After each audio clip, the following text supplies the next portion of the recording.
बिस्मिल्लाहिर्रहमानिर्रहीम। अस्सलाम वालेकुम नाज़रीन, मैं हूं अहमद फवाद और आप देखते हैं मुझे मेरे यूट्यूब चैनल और फेसबुक पेज पर। नाज़रीन, तीन बड़ी अहम खबरें हैं जो कि आज की इस व्लॉग में मैं आपके साथ शेयर करने जा रहा हूं। सबसे पहली खबर तो ये है कि इमरान खान साहब को इस वक्त लॉन्ग मार्च के हवाले से कुछ लोगों की जानिब से डिसहार्ट करने की कोशिश की जा रही है और उनको ये चीज़ कन्वे की जा रही है कि आपका ये जो लॉन्ग मार्च है ये कामयाब नहीं होगा, आपके लॉन्ग मार्च की जो टाइमिंग है ये ठीक नहीं है। कुछ अहम तफसीलात हैं, उनको कहा क्या जा रहा है और इस हवाले से इमरान खान साहब का रिस्पॉन्स क्या था, ये आज की इस व्लॉग में एक तो मैं आपके साथ शेयर करूंगा। दूसरे नंबर पर नाजरीन, न्यूट्रल से रिलेटेड कुछ तफसीलात हैं।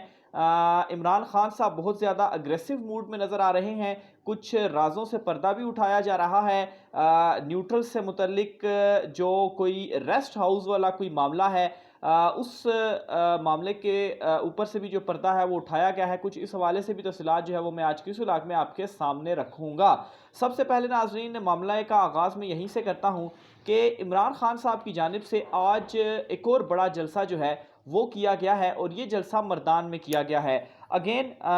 दीगर जलसों की तरह इमरान खान साहब की जानिब से ये वाला जो जलसा था आज मर्दान का, ये भी तारीखी जलसा था और इमरान खान साहब इन दिनों में जहाँ पर भी जा रहे हैं एक नई तारीख रकम करते जा रहे हैं और अपने ही जलसों के जो रिकॉर्ड हैं वो तोड़ते जा रहे हैं। इस जलसे में नाजरीन, एक तो इमरान खान साहब की जानिब से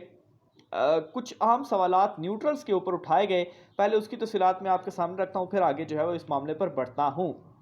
इमरान खान साहब की जानिब से आज के इस जलसे में ये कहा गया कि जब मुझे साजिश का पता चला तो मैं उन लोगों के पास गया जो साजिश रोक सकते थे।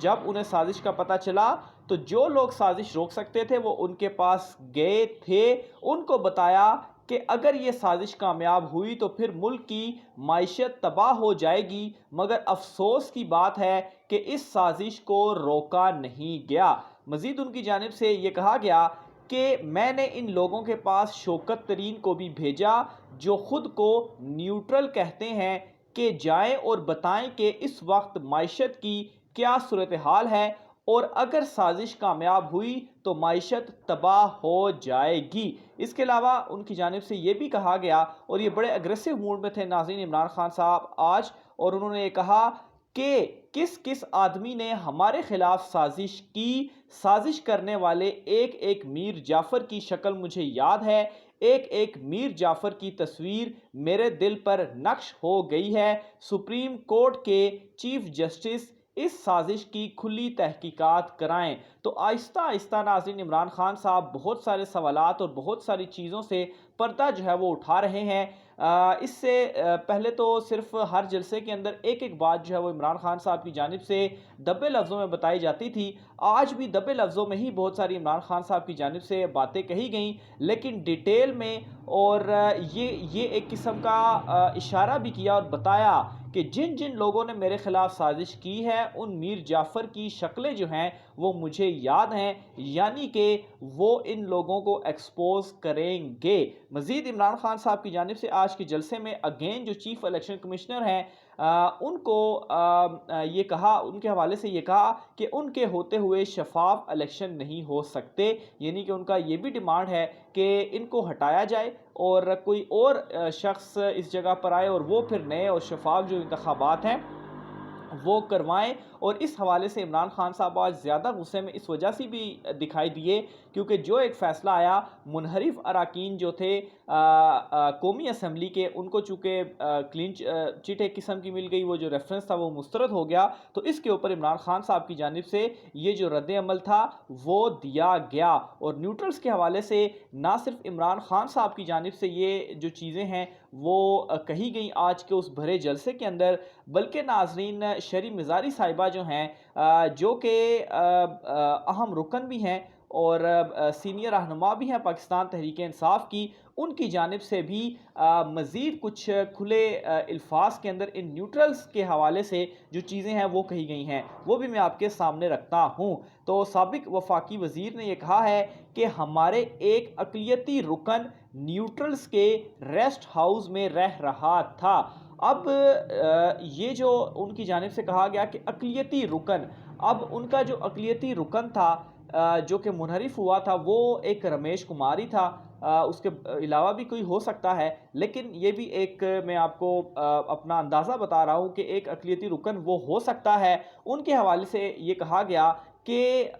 وہ نیوٹرلز کے ریسٹ ہاؤس میں رہ رہا تھا۔ بیرونی سازش میں کوئی ادارہ نیوٹرل رہ سکتا ہے؟ یہ سوال جو ہے وہ ان کی جانب سے کیا گیا اور یہ کہا گیا کہ یہ امریکہ کی سازش کا حصہ ہے۔ سب کو پتہ ہے نیوٹرل نہیں تھے۔ سوال یہ بھی ہے کہ جب کوئی دیکھے، شری مزاری صاحبہ کی جانب سے یہ جو بڑی اہم جو چیزیں ہیں وہ بتائی گئی، اور خاص طور پر یہ بہت ہی کھلے الفاظ کے اندر یہ جو آج ان کی جانب سے باتیں ہیں وہ کہی گئیں۔ ان کی جانب سے مزید یہ بھی کہا گیا کہ سوال یہ بھی ہے کہ جب کوئی دیکھے کہ ملک تباہی کی طرف جا رہا ہے تو کیا نیوٹرل رہ سکتا ہے؟ تو یہ ناظرین ایک نیوٹرل کی جو ایک بازگشت ہے وہ دوبارہ سے جو شروع ہے وہ ہو چکی ہے عمران خان صاحب کی جانب سے بھی اور شری مظاہری صاحبہ کی جانب سے بھی، جو کہ پاکستان تحریک انصاف کی جانب سے اس طرح کا ان کا جو موقف ہے وہ پہلے بھی رہا ہے۔ پہلے کوئی جو لوگ تھے وہ پاکستان تحریک انصاف کی جانب سے نہیں بول رہے تھے، شری مظاہرہ صاحبہ جو تھیں ان کی جانب سے اس طرح کے کچھ سوالات آ رہے تھے، لیکن آج عمران خان صاحب نے بھی نیوٹرلز کا ذکر کیا اور شری مزاری صاحب کی جانب سے بھی یہ کہا گیا۔ مزید ان کی جانب سے بہت اہم باتیں اور بھی کہی گئیں۔ انہوں نے یہ کہا کہ پاکستان کی سیکیورٹی کے خلاف سازش ہوئی ہے، ہم دھمکیوں سے ڈرنے والے نہیں۔ رانا ثناء اللہ پہلے خود قانون سمجھ لیں، اس وقت ہماری جنگ ہے کہ ہم قوم کی خود مختاری واپس لائیں۔ اور ساتھ ہی ساتھ فروغ نسیم کے حوالے سے ان کی جانب سے کہا گیا کہ فروغ نسیم نے سب سے زیادہ ہمیں خراب کیا۔ 1 اپریل سے بلوچ طلبہ کی گمشدگیوں میں اضافہ ہوا ہے، ان کے کسی وزیر نے بلوچ بچے سے بات چیت نہیں کی۔ اور فروغ نسیم کی جانب سے جو یہ اشارہ تھا یہ غالباً اس سے چیز سے ریلیٹڈ ہو سکتا ہے کہ ایک تو عمران خان صاحب کی جانب سے بھی ایک ملاقات کے دوران یہ انکشاف کیا گیا تھا کہ جسٹس قاضی فائز عیسیٰ صاحب کے خلاف جو ریفرنس بھیجا گیا تھا وہ ان کو نہیں بھیجنا چاہیے تھا، اور فروغ نسیم کے کہنے کے اوپر یہ جو ریفرنس تھا وہ بھیجا گیا تھا، اور فواد چودھری صاحب کی جانب سے بھی اس طرح کی جو